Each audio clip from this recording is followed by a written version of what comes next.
Bon, je sais pas si je suis cadré, je suis désolée, j'ai pas dormi, hein, comme d'hab, merci l'insomnie. Qu'est-ce que je veux dire?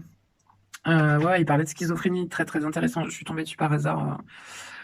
Je regarde toujours la 5, enfin j'ai toujours la 5 en fond, et c'est vrai que c'est vraiment une chaîne extraordinaire, vraiment bien. Bref, ça commence aujourd'hui aussi, c'est une très bonne émission. Et je sais pas sur quelle chaîne c'est, la 2 peut-être. Mais donc il parlait de schizophrénie, voilà, ils ont également, enfin c'est pour dédiaboliser la maladie, puisque il faut savoir que tous les schizophrènes ne deviennent pas, ne sont pas violents, ne deviennent pas des tueurs en série, ne sont pas forcément, enfin, agressifs. Les hallucinations, la plupart du temps, c'est contre eux-mêmes, donc c'est pas contre les autres. Bon, il faut dédiaboliser un petit peu tout ça. Et puis il parlait également de bipolarité, etc. On parlait d'errance médicale également, parce que les maladies, ce type de maladies peuvent très bien être masquées pendant longtemps euh, et non traitées du coup. Donc avant l'errance médicale, il y a déjà une errance personnelle, psychologique, mentale, personnelle. Euh, les gens en général qui ont une maladie comme ça se posent très tôt des questions. Parce qu'on remarque plein de choses, des différences, des traitements différents de la part des autres. On se sent un peu à part, on se sent un peu visé. Mais chez les schizophrènes, il peut y avoir de la paranoïa, mais c'est pas forcément obligatoire déjà. Et puis, il peut aussi y en avoir un peu dans d'autres maladies. Mais bon, en l'occurrence, quand on est victime de harcèlement scolaire et sentimental, on va appeler ça comme ça, donc double harcèlement, c'est sûr que ça n'aide pas à s'offrir aux autres et sortir de sa coquille entre guillemets. Et on se fait une carapace en fait et du coup ça peut cacher de l'autisme, ou ça peut provoquer, hein, ça peut être aussi des déclencheurs, il faut le savoir, puisque des maladies comme ça se terrent un peu, enfin il y a une prédisposition. Le cerveau est très bien fait, donc il va s'adapter au maximum pour pouvoir fonctionner selon son environnement, la société en l'occurrence. Bon, quand ça commence très tôt, l'école, enfin les parents, l'école, la famille, la dépendance hein, affective, etc. Puis la dépendance tout court, de toute façon, financière, alimentaire, etc. Enfin bref, donc c'est l'instinct de survie qui va faire que le cerveau va s'adapter en fait le mieux possible. Donc il y a beaucoup de maladies comme les maladies avec de la dissociation. Donc en fait c'est quand on compartimente les différentes euh, facettes de notre vie, les différents comme les différentes situations. Enfin bref, mais c'est tout ça c'est complexe et en même temps c'est très simple si on s'y attarde un peu, si on s'y intéresse pardon, un peu. Et c'est pour ça que je fais de plus en plus de prévention et d'information sur Facebook. Ça peut paraître bizarre, mais pour être honnête, il faut parler de tout ça. Comme il faut parler des violences conjugales, des abus sexuels, voilà, des viols, je peux pas dire, il y a des mots que je peux pas dire. Donc voilà, il y a des choses, il faut commencer à en parler, et en l'occurrence, les maladies mentales aussi, il faut commencer à dédiaboliser un peu tout ça, comme pour la trisomie également, pour l'autisme. Voilà, il y a plein de maladies comme ça, et il faut savoir que les personnes qui sont atteintes de bipolarité, troubles borderline, voilà, en fait, on, on a une errance déjà personnelle, et quand les problèmes sont pris en charge, enfin détectés relativement tôt, quelque part, alors c'est très difficile parce que c'est souvent pendant l'adolescence, mais parfois c'est pas détecté, le cerveau fonctionne, est tellement incroyable que vous pouvez fonctionner comme ça. Bah moi, du coup, j'ai fonctionné toute ma vie avec de la disso, quoi. Donc voilà, et j'avais des troubles en fait, c'est pas des maladies réellement. On dit maladie, mais ce sont des troubles à cause de traumas, de stress post-traumatique, etc. Et qui font que, en fait, qui étaient cachés entre guillemets. Et par exemple, bah, la seule expression, j'avais que des maladies psychosomatiques. Donc tous les médecins se basaient là-dessus. Et le peu que je disais, le peu que j'avais, ou le peu que je montrais, c'était ça, c'était des crises d'angoisse. Crises d'angoisse commençaient à partir de 14 ans, voilà, 25 ans, le cran au-dessus, attaque de panique. Mais on appelle ça des comorbidités. Donc en fait, ce sont des symptômes. C'est le corps qui va en fait. Il y a eu de l'anorexie aussi, il y a eu de la boulimie. Enfin, honnêtement, je suis passée par beaucoup de choses. Je suis pas la seule. Des dépressions, des phases up, des phases down. Voilà, je vous dis de la disso, c'est-à-dire gérer sa dépression, tout garder pour soi et montrer que le sourire et le rire et les bonnes notes à l'école et le sérieux et le voilà. Après, on n'est pas des menteurs. On a le syndrome de l'imposteur. Bon, je vais pas tout vous expliquer, mais on se sent illégitime en fait quand on finit par nous dire bah écoutez en fait vous avez ça et c'est pas grave. C'est grâce à ça en fait c'est grâce à ce fonctionnement que vous en êtes sorti etc. Mais au jour d'aujourd'hui, comme ça fait des années et des années qu'on cherche à comprendre, en fait. Mais ça part, moi, c'est parti de chercher pourquoi cette hypersensibilité, cette hypervigilance, voilà, tout ce ressenti à la lumière, au bruit, à la foule, une espèce de trait autistique avec une timidité maladive jusqu'à mes 15 ans, à peu près, 15 ans. Donc voilà, il y avait quand même beaucoup de choses quand même des petits signes. Et bon, bah, j'ai 35 ans. Non, je n'ai pas 35 ans. Je vais avoir 40 ans dans 3 semaines. Et voilà, donc moi, sur le chemin de ma compréhension et au jour d'aujourd'hui, où j'ai été un peu suivi, mais pour être honnête, mal suivi, mal diagnostiqué, mal traité au niveau, euh, au niveau médicamenteux et au niveau même, quelque part, quand on vous écoute pas vraiment ou que on tape à côté avec la psychologue, etc. Oui, c'est une forme de maltraitance aussi parce que on est toujours dans cette recherche. On se dit c'est bon, on va nous aider, on va, on va enfin poser des mots sur des situations, sur des symptômes, etc. Et en fait, pas du tout. Donc, pour être honnête, euh, moi, j'ai plus de psychologue, j'ai juste une psychiatre pour l'ordonnance, mais c'est aussi concernant mes médicaments antidouleurs pour mon invalidité, qui fonctionnent pas vraiment, hein, mais bon, j'ai quand même un traitement. Donc, j'ai un double traitement, en fait, ce qui fait que ça fait quand même pas mal de médocs, mais c'est parce que j'ai deux traitements en même temps. Et donc, en fait, bah, mes diagnostics, parce que finalement, je souffre de plusieurs troubles, bah, finalement, je les ai identifiés et découvertes seule en m'informant, parce que bon, je reste très curieuse, intéressée, etc. Le côté un peu scolaire, où j'étais intéressée partout, enfin, ça a toujours été, même en dehors du scolaire, donc très curieuse, vous savez, la nourriture intellectuelle dont on a besoin quand on est HP, on a besoin de ça, on peut pas rester à rien faire, faut pas croire, même quand je travaille plus, mais c'est une torture pour moi d'ailleurs de ne pas travailler. Et, et il faut qu'on s'occupe, quoi. Faut s'occuper. Faut toujours trouver à s'occuper. Mais c'est compliqué parce que avec certains troubles, eh bien, on passe par des phases difficiles. Euh, Moi, je vous cache pas, je suis, on va dire, très isolée, de façon volontaire et involontaire. Donc, il y a une partie que je vis bien, une partie que je vis un peu moins bien, mais finalement, je le vis de mieux en mieux parce que quand on n'est pas compris, il y a une forme de toxicité dans les relations. Donc, et ça fait très mal au cœur, c'est très blessant. Et je l'ai appris à mes dépens toutes ces dernières années, tout au long de ma vie, hein, mais voilà, d'autant plus depuis mon accident de travail et ma descente aux enfers. Donc, mais en même temps, ça m'a permis d'aller, bah, de tomber très bas et de creuser, en fait. Et là, de me dire, attends, Ophélie, en fait, ça, c'est des symptômes que tu as en fait. Les crises d'angoisse, c'est des symptômes, c'est pas ta maladie. Et c'est ce que je vous disais au niveau de l'errance médicale, c'est-à-dire que les médecins se basent donc sur ces symptômes. Donc on appelle ça des comorbidités. Comorbidités, pourquoi? Parce que, en fait, par exemple, les crises d'angoisse, ce n'est pas la cause, c'est une conséquence. Donc en soi, si on ne va pas chercher la cause de cette conséquence, de ce symptôme, on ne soigne pas le symptôme. On ne peut pas le soigner. Donc on peut nous donner des cachets comme moi j'ai pour les attaques de panique, parce que j'en fais beaucoup. Comme je vous dis, j'ai plusieurs troubles, donc il faut accumuler, c'est un peu chaud, quoi. Mais voilà, après tout, j'ai géré quand même toute ma vie et je suis encore vivante à bientôt 40 ans. Donc c'est possible de vivre avec des troubles. Et même si ça prend du temps au niveau de la recherche, l'acceptation et l'errance médicale. Et voilà. Bon, il faut savoir que voilà, il faut se débrouiller par nous-mêmes, hein. Après, il y a malheureusement des gens qui sont trop malades pour faire ce type d'analyse ou qui n'ont pas assez de recul ou qui ont vraiment besoin d'un suivi particulier. Moi, personnellement, euh, mes séances avec les psys, j'en ai eu plusieurs en plus, avec le CMP, ça a changé, changé, changé, donc à chaque fois, il fallait se remettre en confiance, fallait se découvrir, entre guillemets, enfin voilà, c'était compliqué, à chaque fois, fallait, vous savez, quand vous avez des traumas et tout, vous n'avez pas envie d'en parler, hein, c'est ça qui fait que le cerveau fonctionne comme ça, et que bah, on garde tout, et qu'on dissocie, qu'on compartimente, en fait, et ce sont des choses qu'on veut laisser de côté.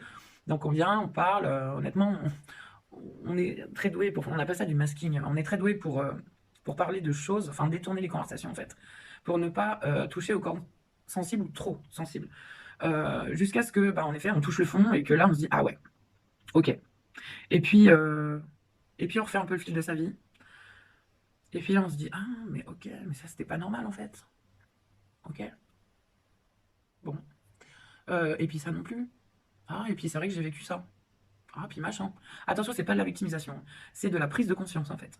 Donc, vous passez par un chemin qui est absolument sinueux, chaotique, comme si vous marchiez pieds nus sur des... Merde, je sais plus comment on dit, c'est un terme des roches réunionnaises là, typiques. Enfin bref, et c'est une torture. Ou la marche sur le feu pour les tamouls par exemple. Et, euh, et voilà, et vous marchez sur des braises pendant longtemps, et bah, il y a un moment, alors vous y habituez. C'est ça aussi, et je vous dis, c'est pour ça que le cerveau est très doué, et que on arrive à... Le cerveau est en mode survie, donc il va trouver tout ce qui est possible en fait de faire inconsciemment, c'est vraiment inconscient, pour sauver le corps en fait, pour sauver le véhicule en fait, euh, de cette flamme qui est en nous, et qui veut pas s'éteindre en fait, hein, qui diminue, qui peut diminuer vraiment, voilà, mais qui veut pas s'éteindre et qu'il faut refaire grandir quand c'est une métaphore, mais qu'il faut faire renaître, réallonger, vous savez, comme pour les cierges ou les bougies, je sais pas comment dire. Quand la flamme est comme ça, la bougie, elle bouge pas, hein. Par contre, quand la flamme est grande, c'est homogène, et voilà. Bon, petite métaphore sur la bougie, c'est très joli une bougie, et au niveau de la lumière et de la grandeur de la flamme, enfin, c'est tout un truc, mais bon, là, je viens de trouver ça comme ça, petite métaphore. Et du coup, oui, hein, au final, pour finir la phrase de tout à l'heure, putain, la pensée en arborescence, euh, c'est que ça faisait plus mal d'aller chez un psychologue, comme je vous dis, de se réadapter à chaque fois à quelqu'un de nouveau, et, euh, et parfois de craquer, mais sans pouvoir soit savoir pourquoi, mais pas craquer. Non, non, c'est fontaine. Vous pouvez parler, mais ça coule. Ok, en tout cas, c'est mon cas. Ou alors, crise de mutisme, impossible de sortir un mot, avec en fait une boule ici, impossible de sortir un mot. Et c'est aussi pour ça que j'ai énormément de mal, même avec mes proches, etc., hein, personne n'est épargné, à verbaliser en fait. Donc j'écris. Pour prendre des nouvelles, j'écris. Voilà. Je vais peu sur les réseaux. Voilà. Donc je suis un peu un fantôme et de temps en temps j'apparais parce que j'ai une petite crise d'aller sur les réseaux et d'être un peu active, etc. Mais les réseaux peuvent être aussi quelque chose d'un peu toxique. C'est malheureux, mais voilà. Donc ça peut être bien pour garder des nouvelles des uns et des autres sans forcément être en contact verbal ou même à écrit parfois. Mais voilà, mais c'est une souffrance. C'est vraiment une souffrance parce que bah, moi, je suis de l'hôtellerie-restauration, je fais beaucoup d'administratif, mais j'ai bossé dans les ambulances et tout ça. Je veux dire, c'est mon travail qui faisait ma thérapie. Donc, qui était thérapeutique en fait pour sortir de ce mutisme, pour sortir de tout ça. Et voilà. Et là, le côté compartimenté, c'est là que vraiment le cerveau est extrêmement bien fait. Et du coup, ces fonctions-là, et j'avais aucun problème, et c'était un plaisir d'être là, d'être au service des gens, d'être présente, d'être avenante. Enfin, je pense que vous me connaissez parce que même en tant qu'ami, voilà, naturellement, quand je suis en confiance, naturellement, je suis comme ça. Donc, mais il faut que je sois en confiance. Ça, c'est vrai que voilà, j'ai eu trop de mauvaises expériences sur les confiances aux amis, etc. D'ailleurs, j'ai beaucoup plus d'amis hommes que femmes. C'est comme ça. Mais ça ne me dérange pas. Et d'amis homosexuels aussi, hommes-femmes. Voilà. Même après, enfin, je sais pas comment dire, mais c'est vrai qu'il y a cette forme de non-jugement. Je sais pas, une forme d'ouverture d'esprit aussi. Bon, pas que les personnes homo, hein, bien sûr. Pansexuelles, bisexuelles, enfin, peu importe. Enfin bref, mais bon, je vais essayer de clôturer. Donc je suis tombé sur le petit, c'est dommage, c'était pas très long, mais le petit donc documentaire sur la schizophrénie. Et je voulais revenir aussi donc les Schizo Awards là, ce qu'ils ont sorti, c'est très bien, franchement. Et apparemment c'est les jours de la schizophrénie, comme il y a les jours du cancer du sein, voilà, le Téléthon, le machin. Là c'est la semaine entre guillemets, les jours de la schizophrénie. Et à quand la chaîne de la bipolarité, à quand la chaîne du TDI, enfin la semaine du TDI, trouble dissociatif de l'identité, etc. Enfin bon, il n'y a pas encore tout ça. Mais comme quoi, ça avance quand même. Ça avance. On commence à dédiaboliser, on commence à expliquer, il faut. Et donc, par rapport à les trucs Howard, là, en fait, et ça, c'est extrêmement important, ils ont en fait pris les films, je les connais pratiquement tous, je les ai vus tous, et ils m'ont toujours fait tiquer, fait réfléchir, etc. Ils m'ont beaucoup apporté aussi, et sur mes réflexions, mon cheminement, etc. Même au niveau des informations, il y a certains films qui donnent de bonnes informations concernant certaines maladies. Par contre, surtout, le problème, c'est que, étant donné que ces maladies sont traitées dans le cadre du cinéma, bah, c'est comme les films d'horreur, quoi. C'est démultiplié, c'est pas forcément la réalité. Ils poussent vraiment en général les maladies à l'extrême. Donc faites attention quand même quand vous voyez Split pour le TDI, quand vous voyez des films que j'adore, un Fight Club, pour moi c'est un des 5 enfin c'est dans mon top 5. Et là, c'est de la schizophrénie. Vous savez, Black Swan, Enfin, et j'en passe, hein, là, ils en montraient une demi-douzaine, mais il y en a beaucoup plus. Parce que ce sont des maladies de toute façon qui sont connues depuis longtemps.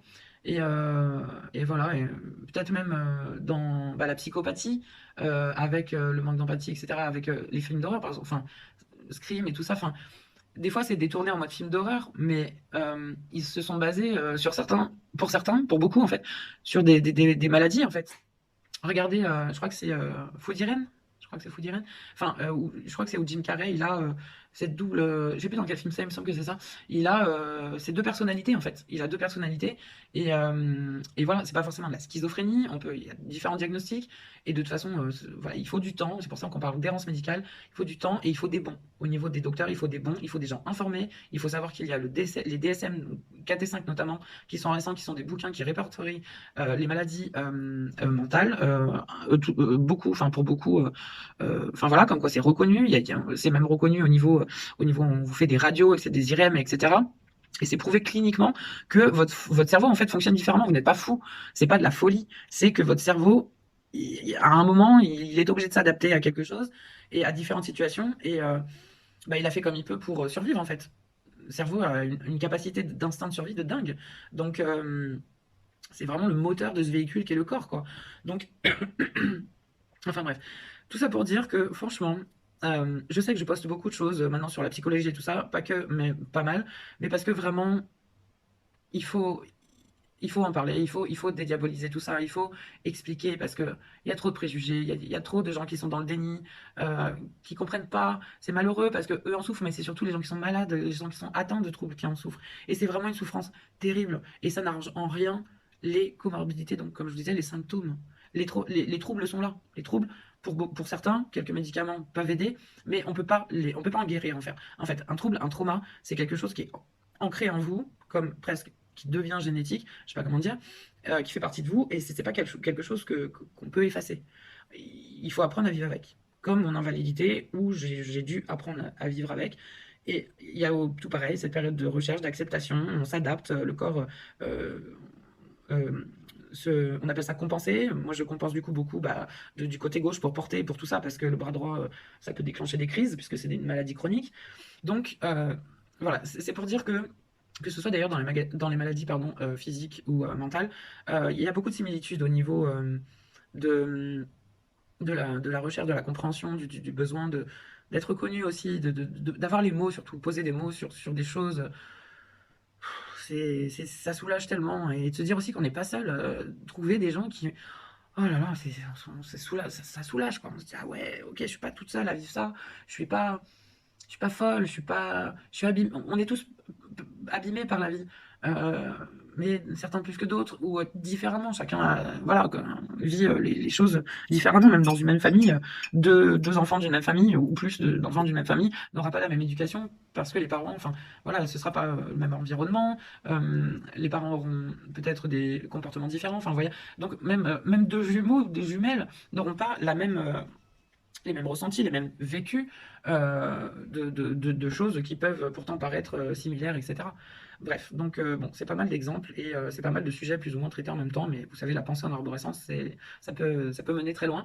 J'essaie de rester centré, mais c'est vrai que c'est compliqué. Bon, cette vidéo est longue, je sais pas où est-ce que je la posterai, je sais pas si je la posterai, mais je sais pas, j'avais envie de prendre la parole là-dessus parce que, euh, parce que voilà, c'est quand on comprend enfin de quoi on souffre, on peut enfin être actif, plus actif en fait dans notre chemin de guérison, dans notre chemin surtout d'adaptation, et moins souffrir de l'indifférence ou du déni des autres ou de la méchanceté des autres aussi. C'est dur, hein. Des fois c'est volontaire, des fois c'est involontaire, mais ouf, on se prend des claques les gars, hein. Donc je dis pas qu'il y a que les gens qui ont des troubles mentaux, tout le monde se prend des claques. Voilà. Et puis il y a des choses aussi merveilleuses. Je, je- on va dire c'est 50-50 quoi. Bon voilà, bah, chez certains c'est plutôt 80 de bonheur et 20 de moins bien, on va dire. Et d'autres c'est 60-40, et d'autres c'est 50-50, et puis d'autres c'est dans l'autre sens.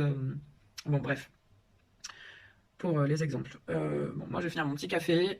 Là-dessus, je vous souhaite bah, une bonne journée, une bonne soirée, je sais, voilà, selon quand est-ce que je vais poster ou pas cette vidéo. Mais je sais pas, cette émission a déclenché en moi quelque chose, un message qu'il fallait, pardon, il fallait faire passer entre guillemets.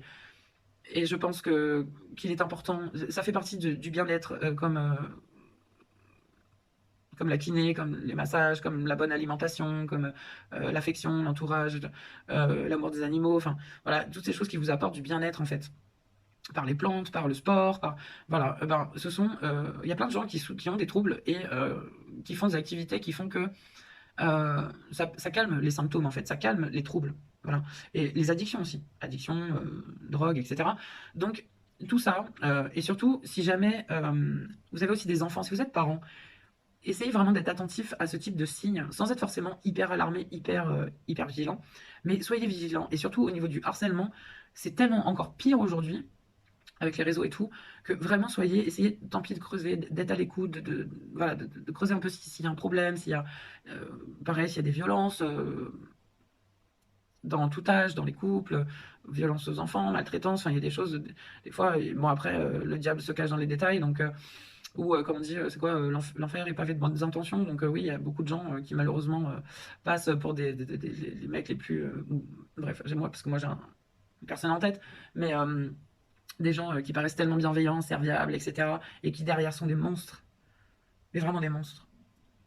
Et ces gens-là ne sont pas soignés et ils sont dans le déni et l'entourage laisse comme ça et parce que c'est comme ça et parce qu'on a la crainte aussi de bousculer un peu ça, comme, voilà, comme quand on est sous l'emprise de son conjoint ou sa conjointe avec des violences conjugales.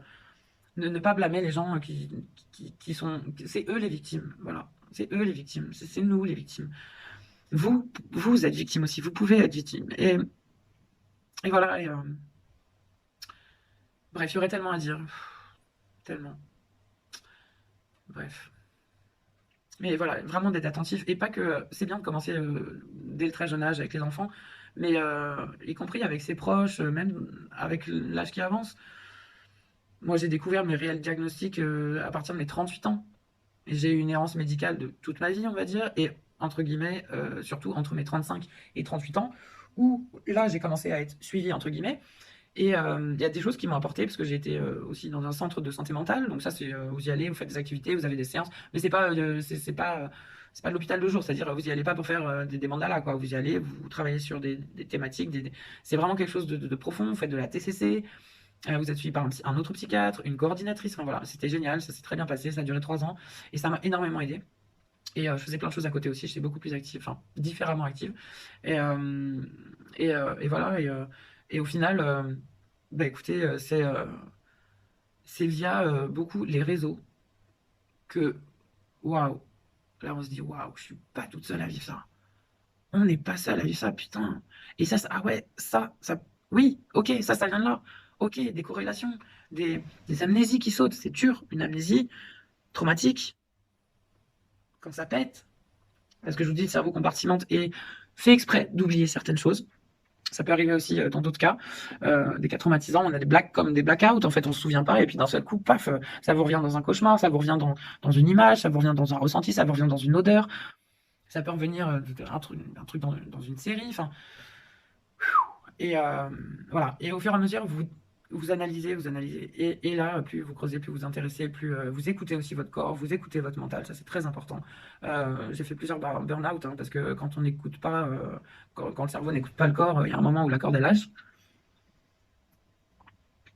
Et d'où aussi beaucoup de symptômes psychosomatiques. Ça, attention, ce sont des signaux d'alarme. Ça aussi, il faut être très vigilant par rapport à ça. Très important. Moi, par exemple, mes crises d'angoisse qui ont commencé à 14 ans, j'aurais dû commencer à être suivi, on aurait dû commencer à creuser, mais mon cerveau a tellement compartimenté que j'avais comme une vie normale, sauf qu'à l'intérieur, c'était chaos total, quoi. Mais cette carapace, et rien ne transparaissait, rien n'a jamais transparu, pardon. Donc voilà. Et donc j'ai jamais été suivi, jamais été ne serait-ce que analysé, enfin voilà, même le médecin traitant ou quoi que ce soit. Et ça a duré des années et des années. Mais voilà, il y a un moment où il peut y avoir il y a un burn-out du corps et il y a un burn-out mental. Voilà. Il faut savoir que les deux existent. Et plusieurs formes de burn-out. Mais donc voilà. Mais il faut savoir que j'avance. Donc même si je donne pas beaucoup de nouvelles, etc., il faut savoir que c'est un travail sur soi qui prend du temps, de l'énergie, des émotions, beaucoup d'émotions à gérer. beaucoup de symptômes, voilà, comme les insomnies, comme les attaques de panique, comme ne pas manger pendant 3 jours, comme ou parfois de l'hypersomnie. Bon, j'en ai, ça fait des mois que j'en ai moins, mais voilà, ou des cauchemars, ou des traumas qui remontent comme ça, comme une envie de pisser. C'est comme ça. Et quand on est célibataire sans enfant, on se retrouve vraiment face à soi-même. Donc on a vraiment le temps de réfléchir sur soi-même, de s'observer, alors que je suis désolée, mais c'est très bien d'être entouré, mais c'est beaucoup de distractions. Moi, c'est ça qui a fait ma distraction toute ma vie. S'occuper des autres est plus facile de s'occuper de soi-même. Donc le jour où vous vous confrontez à vous-même euh, et que vous allez un peu plus en profondeur, soit volontairement, soit involontairement, je peux vous assurer que vous pouvez découvrir des choses bien particulières et qui étaient bien cachées. Donc voilà. Et puis bon, bah, on passe par des phases, hein. Un peu comme un cancer, comme une invalidité, un handicap qu'on n'avait pas. Quelqu'un qui marche, qui a un accident de voiture, qui se retrouve en chaise roulante, on apprend à s'adapter, à vivre différemment. Et il y a tout ce cycle de, je sais pas comment dire, déni, colère, tristesse, pour amener à l'acceptation. Enfin, il y a tout un cycle. Et ces cycles-là, on peut les vivre voilà, autant sur des problèmes physiques, des problèmes de santé, attention, ça concerne les deux, physique et mental. Mais voilà. Donc, bon, restez surtout bien à l'écoute de votre corps. Euh, ouais, de votre corps. Observez-vous sans être trop dans l'analyse. Enfin, c'est important d'être dans l'analyse quand même. Ça peut aider sur pas mal de choses. Mais après, on a un équilibre, hein, on trouve un équilibre. De toute façon, le cerveau trouve toujours à chercher un équilibre. Même quand ça va, enfin, même quand ça va pas, il va chercher quelque chose pour que ça aille. Parce que c'est comme ça, le cerveau est comme ça. Il n'aime pas être en détresse, le cerveau. Le corps n'apprécie pas non plus d'être en détresse, mais c'est surtout le cerveau qui souffre d'être en détresse, puisque son véhicule, donc le corps, ne réagit plus, ne fait plus ce qu'il lui demande. Donc voilà, et c'est extrêmement frustrant également. Les maladies, des troubles qui sont extrêmement frustrantes. Et voilà. Donc c'est pas que de la souffrance ou de la dépression, enfin, je sais pas comment dire, c'est pas que du mal-être. Il y a aussi de belles choses. Et c'est important aussi de se comprendre. C'est important d'avancer sur soi. C'est important de continuer sur ce chemin qui fait qu'on arrivera à continuer à survivre et surtout à vivre à nouveau. Des fois des jours avec, des fois des jours sans, des fois des jours de vie, des fois des jours de survie. Voilà, c'est comme ça. Mais après, on peut avoir une vie de famille et voilà, et c'est comme être fatigué un jour, à rien supporter, pas supporter ses gosses, je sais pas, le mari qui prend pas le relais ou si justement et que ça soulage. La charge mentale, la charge mentale. On commence enfin à parler des femmes au foyer qu'on dit oh bah ça va, elles travaillent pas, mais mon Dieu, les hommes quand ils passent père au foyer, ne serait-ce que ne serait-ce que des fois un jour sur le week-end, moi je l'ai vécu avec mon père, je peux vous assurer qu'il était en bas, non? Il était en bas, on savait pas quoi faire de nous, ça savait pas, fallait qu'on s'occupe tout seul, quoi. Voilà, c'est une charge mentale. Et franchement, chapeau. D'ailleurs, voilà, c'est ce que j'allais dire. Les hommes disent, bah, je préfère aller au travail, même des femmes, hein, je préfère aller au travail que de garder mes gosses toute la journée, même si je les aime. Ça n'empêche pas. Mais voilà, il faut aussi faire sauter ce tabou des parents, soi-disant, qui savent pas, il y a des problèmes d'éducation avec les enfants, les limites, l'autorité. Mais attendez, les gars, enfin, d'être parent, ça s'apprend. On ne naît pas parent. C'est pas génétique, ça s'apprend. Et ça dépend également de ce que vous avez vécu dans votre vie. Donc, des schémas positifs comme négatifs peuvent se reproduire sur l'éducation de vos enfants. Donc, bref, c'est tellement intéressant tout ça, c'est tellement profond, c'est tellement...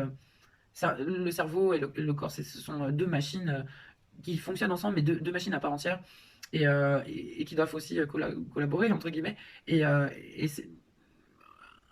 autant on peut pas agir, on va dire, nous-mêmes sur un cancer par exemple, c'est le corps qui fait... Voilà. Mais sur l'interaction cerveau-corps, trouver l'équilibre, écouter les deux, et voilà. Et c'est comme une discussion en fait entre deux siamois, c'est ça? C'est des siamois et qui doivent donc vivre dans le même corps et s'entendre pour euh, que tout le monde soit content. C'est-à-dire qu'il y ait la santé, que le corps soit en bonne santé et que le cerveau soit également en bonne santé. Voilà. Bon, c'est un message très long. Euh, voilà, je sais pas également, je sais pas comment je vais être cadré. Putain, j'aurais pu regarder avec le miroir. Donc faites pas attention, j'aurais pu me coiffer un peu mieux aussi. Mais voilà, je trouve ça important quand même de discuter de tout ça. Et aussi l'histoire des prises de poids avec, à cause des médicaments, parce que les médicaments, il y a pas mal d'effets secondaires. c'est compliqué, hein, c'est compliqué de prendre du poids, de perdre du poids. C'est... Dans les deux cas, ça peut être très compliqué. Moi, j'ai vécu les deux. Donc, et bon, maintenant, je suis dans le surpoids, mais bon, ça, je perds au fur et à mesure. Mais ouais, c'est compliqué. Il y a plein de choses qui peuvent arriver au fur et à mesure. Et voilà. Mais l'important, c'est de se comprendre pour être proactif, quoi. Proactif dans sa maladie, enfin dans sa vie en général, en fait. Récupérer un peu la main sur certaines choses. Et je pense que c'est important aussi de parler de tout ça. Ça peut, je pense, parler à certains comme ne pas intéresser d'autres. C'est pas grave, il n'y a aucun problème là-dessus. Mais surtout que mes vidéos sont toujours longues. Donc, euh, donc voilà. Puis j'ai beaucoup d'absence, hein, je vous dis, je vais pas beaucoup sur les réseaux. Donc, c'est pas que je vis rien, au contraire, je vis beaucoup de choses, mais c'est pas forcément des choses que j'ai envie de partager. Euh, c'est pas forcément, peut-être c'est pas forcément intéressant. Regardez mon petit chat, une petite tasse qu'on m'a offert, enfin, un de mes deux sur Grenoble. Bref, et du coup, pardon, je trouve ça quand même intéressant de parler de tout ça, de dédiaboliser tout ça, ça fait déculpabiliser les gens, ça fait comprendre certaines choses, ça aide à parler. On parle de harcèlement scolaire, de violence conjugale, on peut pas tout dire A-U-E-U-L ou IOL, ce type de choses. Harcèlement moral, harcèlement, ouais, tout type de harcèlement. Voilà, et puis dépression, et puis tout ça, faut pas en avoir honte. On a tellement honte quand on est en dépression, on se dit putain, je suis une merde, ou des choses comme ça. On a différentes dépressions, hein, différentes pensées dans la dépression. Et différentes dépressions et différents grades aussi de stades, ouais, grades et stades de dépression. Enfin bref, mais tout ça peut s'expliquer. Et elle est là la délivrance, pardon. Elle est là la délivrance. Quand enfin on comprend le pourquoi de toutes nos questions en fait. Et en tout cas pour ma part, moi, je suis passionné de psychologie, je suis passionné de criminologie, je suis passionné de plein de choses. Géologie, de l'astronomie, enfin des trucs en I, pas que, mais voilà. Non, non, vraiment, de make-up. C'est pas. C'est pas en I, mais voilà. Voilà, plein de passions. J'ai fait tellement de métiers aussi. Enfin bref.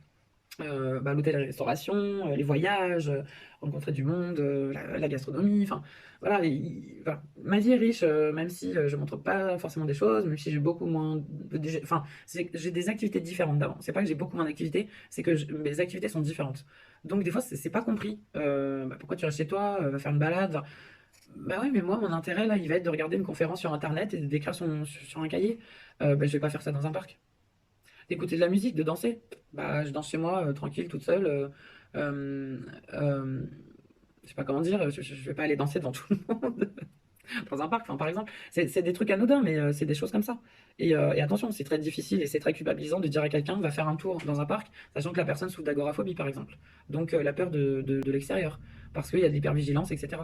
Parce qu'il y a un trouble anxieux, parce que donc, il faut essayer de ne pas juger les gens, mais en passant par l'information, en fait. C'est les informations, surtout les témoignages. C'est beaucoup de témoignages, en fait, moi qui m'ont aidé. C'est beaucoup de témoignages qui m'ont permis d'avancer. D'avancer, et en bien, et en positif, même si on prend des claques des fois. Hein, waouh! Mais, euh, mais voilà, et de toute façon, on peut compter que sur soi-même à ce moment-là pour avoir cet équilibre, même si les autres, l'environnement peuvent apporter une partie de cet équilibre. C'est tout à fait comme le métier, comme les passions, comme tout ça. Mais quand on se retrouve seul à pas pouvoir travailler avec, enfin, vraiment dans des conditions très particulières qu'on n'a pas connues et auxquelles il faut s'adapter, je peux vous dire que ça peut prendre du temps et ça peut être beaucoup de souffrance, comme ça peut être aussi beaucoup de joie et de délivrance quand enfin les choses s'éclairent. Et voilà. Donc, mais bon, la communication, très important, essentiel dans beaucoup de choses, je dois dire. Voilà. Bon, là-dessus, je babate, je babate. J'espère que je vous aurais pas fait trop chier. De toute façon, si vous arrivez à la fin de la vidéo, franchement, bravo, merci. Et désolé, bah, j'ai fait ma couleur quand même. J'ai fait ma couleur samedi. Bon, j'ai pas lissé, mais ça se voit peut-être pas trop. Mais voilà, j'ai eu un compliment de mon livreur ce matin. C'était assez. J'étais surprise, comme quoi. Donc voilà, bref. Enfin, d'un livreur. Bref, c'est pas un livreur habituel, en plus un genou. Enfin, ouais, un genou quoi. Mais bon, bref. Là, c'est dans la tête. Le corps, bon, il trahit un peu, mais il peut trahir, mais là, c'est dans la tête. Donc voilà. Bon, allez, là-dessus, merci de m'avoir écouté, d'avoir suivi. Pour être honnête, ceci ne me concerne pas personnellement, en fait.